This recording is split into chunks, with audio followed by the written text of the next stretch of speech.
আসসালামু আলাইকুম রহমতুল্লাহি ওবরকাতু।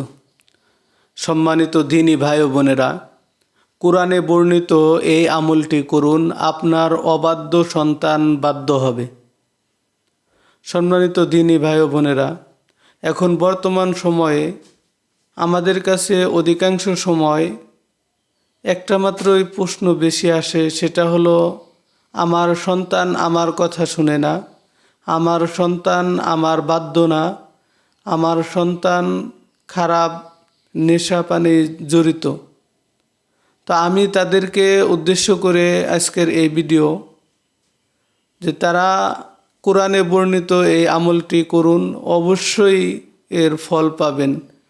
প্রিয় দিনী ভাই ও বোনেরা, কোরআনের আমল কখনো বৃথা যাবে না।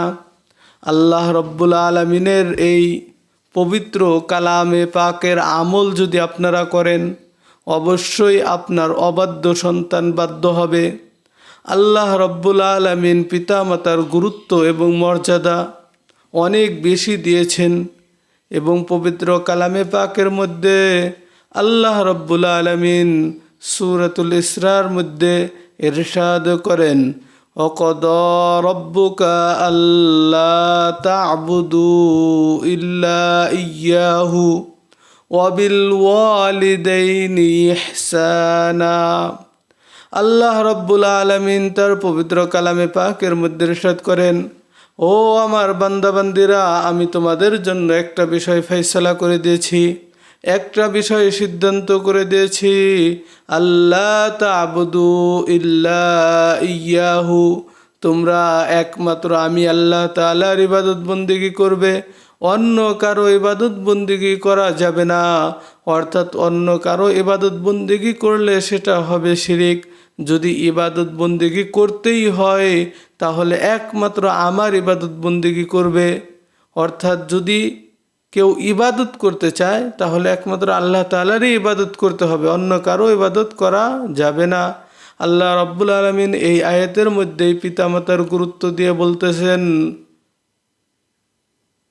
ওয়াকাদা রব্বুকা আল্লা তা'বুদু ইল্লা ইয়্যাহু ওয়া বিল ওয়ালিদাইনি ইহসানা, পিতামাতার সাথে সদ্ব্যবহার করার কথা। এবং আল্লাহ রব্বুল আলামিন আরও ইরশাদ করে বলতেছেন, ইম্মা ইয়াবলুগান্না ইনদাকাল কিবারা আহাদুহুমা আও কিলাহুমা ফালা তাকুল লাহুমা উফফিউ ওয়ালা তানহারহুমা, যদি তোমাদের পিতামাতা উভয়ে অথবা কোনো একজন বার্ধক্যে পৌঁছে যায় তাহলে তোমরা পিতামাতার কোনো আচার ব্যবহারে উফ শব্দটিও বলিও না।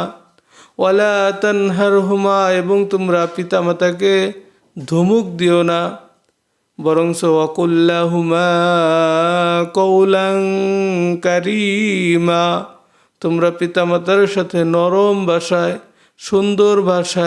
সুন্দরভাবে ব্যবহার করো। ওয়াকুর রাব্বিরহামহুমা কামা রব্বায়ানি সগীরা, এবং যদি কোনো পিতামাতা মৃত্যুবরণ করে, দুনিয়া ত্যাগ করে চলে যায়, তাহলে ওই পিতামাতার জন্য আল্লাহ রাব্বুল আলামিন দোয়া শিখিয়ে দিয়েছেন তার পবিত্র কালামে পাকের মধ্যে। আল্লাহ তাআলা বলেন যে তোমার পিতামাতা দুনিয়াতে নাই, মারা গেছে, তুমি তার জন্য এইভাবে দোয়া করো। হে নবী, আপনি বলে দেন, কুর রাব্বিরহামহুমা, হে আল্লাহ, হে আমাদের প্রতিপালক, আপনি আমার পিতামাতার উপর রহম করুন, কামা রব্বায়ানি সগীরা, অর্থাৎ ছোট অবস্থায়, শিশু অবস্থায় তারা যেভাবে আমার উপর রহম করেছে। সম্মানিত দিনী ভাই বোনেরা, তো এই জন্য পিতামাতার গুরুত্ব অপরিসীম। আল্লাহ রব্বুল আলামিন পবিত্র কালামে পাকের মধ্যে পিতামাতার গুরুত্ব দিয়েছেন, এবং নবী করিম সাল্লাল্লাহু আলাইহি ওয়াসাল্লামও তার অসংখ্য হাদিসের মধ্যে পিতামাতার গুরুত্ব দিয়েছেন। হাদিসে পাকের মধ্যে ইরশাদ করেছেন, রিদার রব্বি ফি রিদাউ ওয়ালিদি ওয়া সাখাতুর রব্বি ফি সাখাতি ওয়ালিদি, অর্থাৎ পিতামাতার সন্তুষ্টিতেই হলো আল্লাহ রব্বুল আলমিনের সন্তুষ্টি, আর পিতামাতার অসন্তুষ্টি হলো আল্লাহ রব্বুল আলমিনের অসন্তুষ্টি। তো এই জন্য সম্মানিত দিনী ভাই ও বোনেরা, আল্লাহ তাআলার ইবাদত বন্দিগি করার পাশাপাশি, আল্লাহ তাআলার ইবাদত বন্দিগি করার সাথে সাথে পিতামাতার সাথেও সদ্ব্যবহার করতে হবে। নবী করিম সাল্লাল্লাহু আলাইহি ওয়াসাল্লামের কাছে সাহাবা একরাম জিজ্ঞাসা করলেন, ইয়া রাসূলুল্লাহ, পিতামাতার সম্পর্কে আমরা কি আচরণ করব? নবী করিম সাল্লাল্লাহু আলাইহি ওয়াসাল্লাম সাহাবাদেরকে বলেন, হুয়া জান্নাতুকা আও নারুকা, এই তোমার পিতামাতাই হলো তোমার জান্নাত অথবা তোমার জাহান্নাম। অর্থাৎ পিতামাতার সাথে যদি সদাচরণ করো, ভালো ব্যবহার করো, তাহলে তুমি জান্নাত পাইবে। আর যদি পিতামাতার সাথে খারাপ ব্যবহার করো, তাহলে তোমার জাহান্নাম হবে। তো এই পিতামাতার সাথে সৎ ব্যবহার করার কারণে, পিতামাতার খেদমত করার কারণে অনেক দৃষ্টান্ত আছে যে তারা অনেক আল্লাহর ওলি হয়েছে। এবং পিতামাতার সাথে বেয়াদবি করার কারণে, তাদের খেদমত না করার কারণে অনেক মানুষ ধ্বংস হয়ে গেছে। এই ধরনের দৃষ্টান্ত অনেক আছে। সম্মানিত দিনী ভাই বোনেরা, আমি কথা দীর্ঘায়িত করব না, আমি শুধু আপনাদেরকে এতটুকুই বলবো যে পিতামাতার সাথে অবশ্যই সদ্ব্যবহার, ভালো ব্যবহার করতে হবে। কিন্তু যে সমস্ত ভাই বোনেরা তারা তাদের পিতামাতার কথা শুনে না, আমি ওই সমস্ত পিতামাতাকে কোরআনে বর্ণিত 3টা আমলের কথা বলবো। অবশ্যই এই আমলগুলা যদি তারা করে, তাহলে আল্লাহ তাআলা তাদের অবাধ্য সন্তানকে বাধ্য করে দিবেন। 1 নম্বর আমল হইল, এই আমলটা যে কোনো সময়, যে কোনো মুহূর্তে আপনারা করতে পারেন। তবে যদি আপনারা আমলটি করার আগে ভালো করে পাক পবিত্রতা অর্জন করে নিতে পারেন, পাক পবিত্রতা অর্জন করে নিলে অবশ্যই ভালো হবে। তো সর্বপ্রথম আপনারা সুন্নত তরিকায় ওযু করবেন।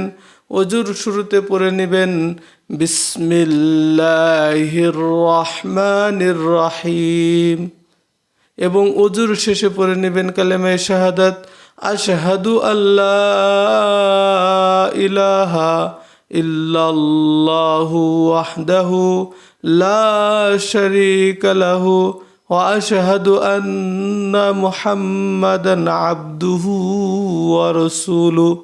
হাদিসে পাকের মধ্যে আসছে, নবী করিম সাল্লাল্লাহু আলাইহি সাল্লাম ইরশাদ করেন, যখন কোনো বান্দা ওযুর শেষে আকাশের দিকে তাকিয়ে কালেমায়ে শাহাদাত পাঠ করে, আল্লাহ রাব্বুল আলামিন ফেরেশতাদেরকে আদেশ করেন, ও ফেরেশতারা, জান্নাতের দরজাসমূহ খুলে দাও।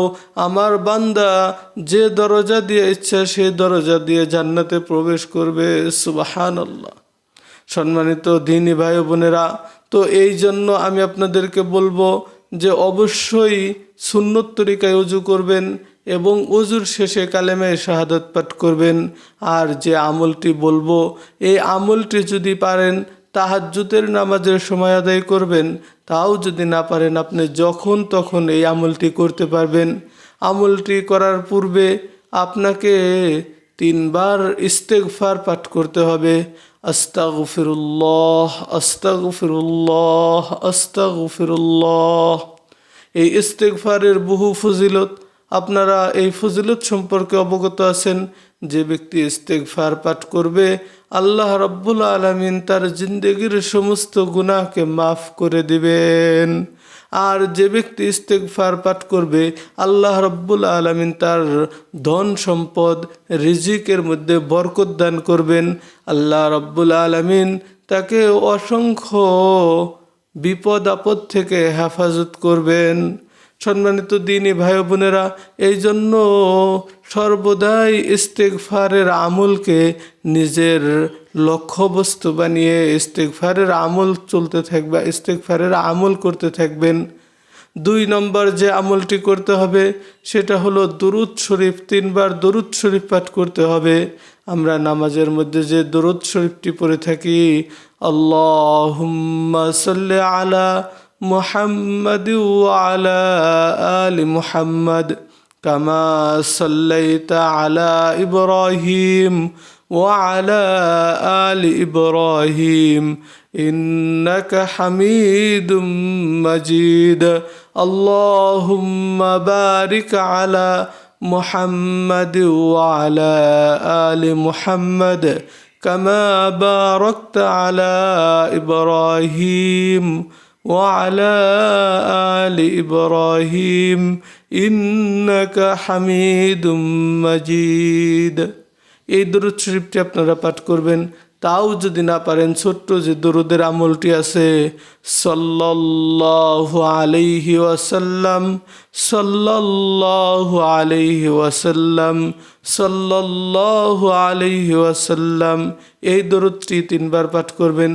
একবার দরুদ পাঠ করলে হাদিসে পাকের মধ্যে এসেছে, যে ব্যক্তি একবার দরুদ শরীফ পাঠ করবে, আল্লাহ রাব্বুল আলামিন তার আমল নামায় 10টি নেকি দান করবেন, 10টি গুনাহ মাফ করবেন এবং জান্নাতের মধ্যে 10টি মর্তবা বৃদ্ধি করে দিবেন। যে ব্যক্তি নবীজির উপর বেশি বেশি দরুদ পাঠ করবে, নবী করিম সাল্লাল্লাহু আলাইহি ওয়াসাল্লাম হাশরের ময়দানে তার জন্য সুপারিশ করবেন। নবী করিম সাল্লাল্লাহু আলাইহি ওয়াসাল্লাম হাউজে কাউসার থেকে তাকে পানি পান করাবেন। আল্লাহ রাব্বুল আলামিন দরুদের উসিলায় তাকে নিরাপদে জান্নাতে প্রবেশ করাইবেন। সুবহানাল্লাহ, কত বড় ফজিলতের আমল! তো এই আমলগুলো অবশ্যই করবেন। তারপর আমি এখন আপনাদেরকে যেই আমলের কথা বলবো, আপনারা এই আয়াতটি বেশি বেশি পাঠ করবেন।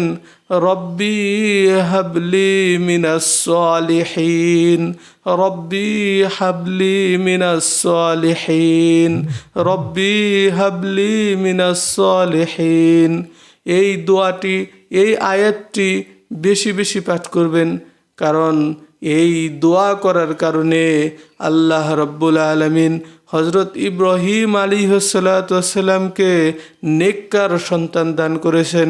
তো এই জন্য আমরা যদি এই আয়াতটি বেশি বেশি পাঠ করি, এই আয়াতের আমল করি, তাহলে আল্লাহ রাব্বুল আলামিন আমাদেরকে নেককার সন্তান দান করবেন, আমাদের অবাধ্য সন্তানকে আমাদের বাধ্য করে দিবেন।